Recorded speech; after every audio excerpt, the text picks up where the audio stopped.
Hello everyone, মই ধৰিত্ৰী আপোনালোকক পুনৰবাৰ স্বাগতম জনাইছো মোৰ চেনেল ধৰিত্ৰীজ ব্লগ এণ্ড কিচেনলৈ আৰু আজি লৈ আহিছো মই অন্য এটা ভিডিঅ যেটো ভিডিঅত আছে এটা খুব ধুনীয়া ৰেচিপি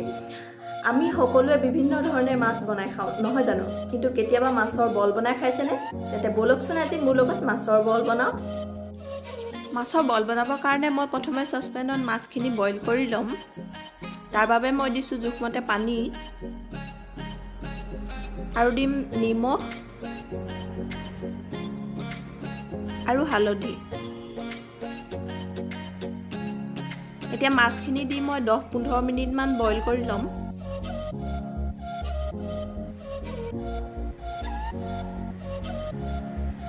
এয়া দেখিছে আমাৰ মাছখিনি উতল আহি গৈছে আৰু 10-15 মিনিট হৈ গৈছে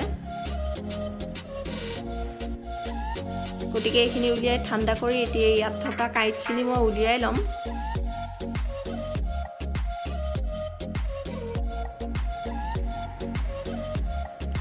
ইয়াৰ বাবে আমাক লাগিব দুটা মিডিয়াম সাইজৰ পিয়াজ আৰু জুখমতে নিমখ হালধি ৰেড চিলি পাউডাৰ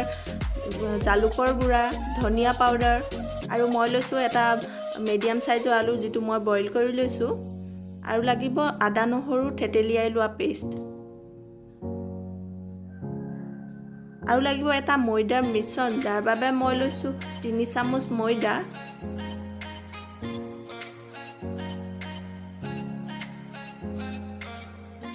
আৰু ইয়াত দিম অকণমান নিমখ এখিনি এতিয়া পানী দি মই ভালদৰে মিশ্ৰণটো বনাই লম পানী কমকৈ দিব কাৰণ নহলে পনিয়া হৈ যোৱা চান্স থাকে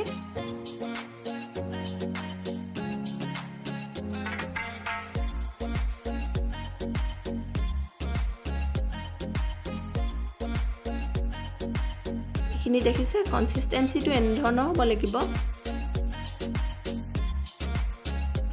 তাৰপিছত আমাক লাগিব ব্ৰেডৰ গুড়া যাৰ বাবে মই এটা মিক্সিত ব্ৰেড গুড়া কৰি লৈছো আৰু মই ফালে কেৰাহী পাতি তাত তেল দিছো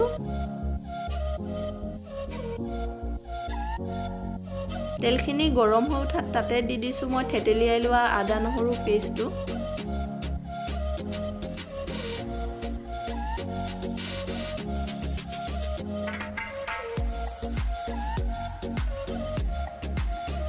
আৰু ইয়াতে দি দিম মই পিয়াজখিনি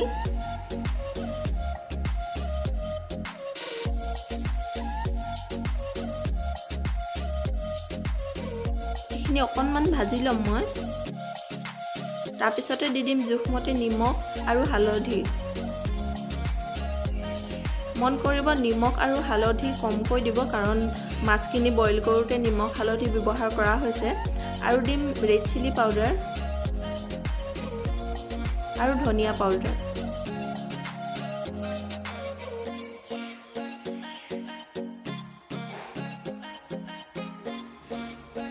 এইখিনি মই আৰু অকণমান সময় ভাজি লম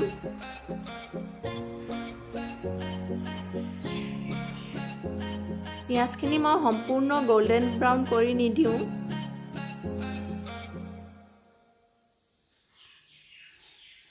এনেকুৱা হৈ থাকোতে মই ইয়াত দি দিম যিখিনি মাছৰ কাইট বাছি লৈছিলো সেই মাছখিনি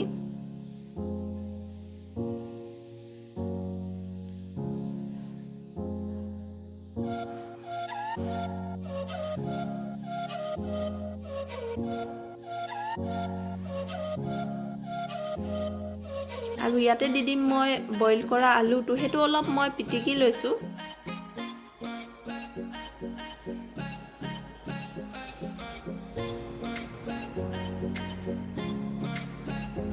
এতিয়া এইখিনি মিক্স কৰি অলপ সময় ভাজি থাকিম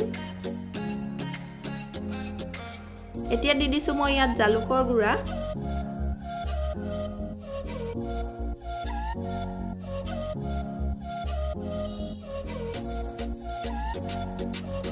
ইয়া দেখিছে আমাৰ এইখিনি হৈ গৈছে এইখিনি উলিয়াই ঠাণ্ডা কৰি মই এতিয়া গোলা আকাৰ দি লম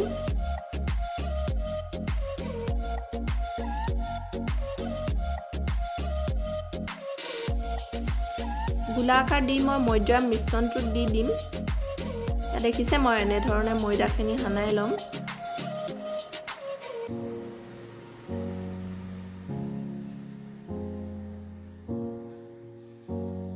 তাৰপিছত দি দিম মই ব্ৰেডৰ গুড়াখিনি ভালদৰে মই ব্ৰেডৰ গুড়াত লেটিয়াই ল'ম বলছটো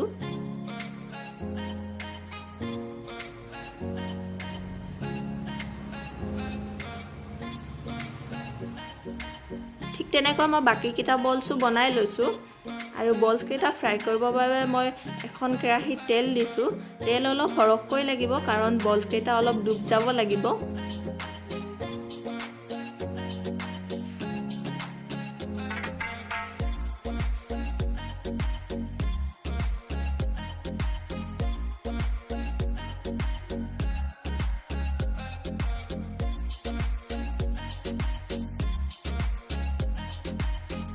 তেল গৰম হৈ উঠাত মই ইয়াত দি দিছোঁ বলছকেইটা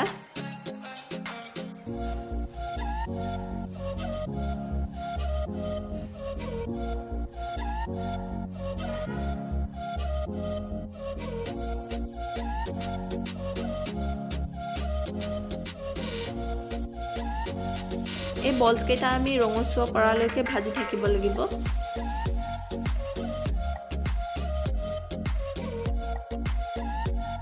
এয়া দেখিছে বলছকেইটা কিমান ধুনীয়া ৰং হৈ গৈছে ৰঙচুৱা হৈ গৈছে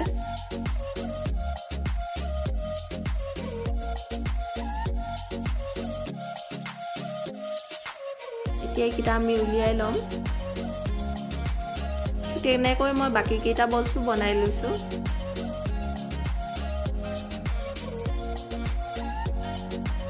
এয়া আমাৰ বলছ ৰেডি হৈ গ'ল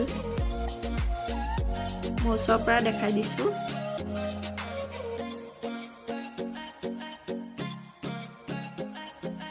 এই চাটনিটো দেখিছে এই চাটনিটোৰ বাবে মই কি ব্যৱহাৰ কৰিছোঁ দেখাই দিম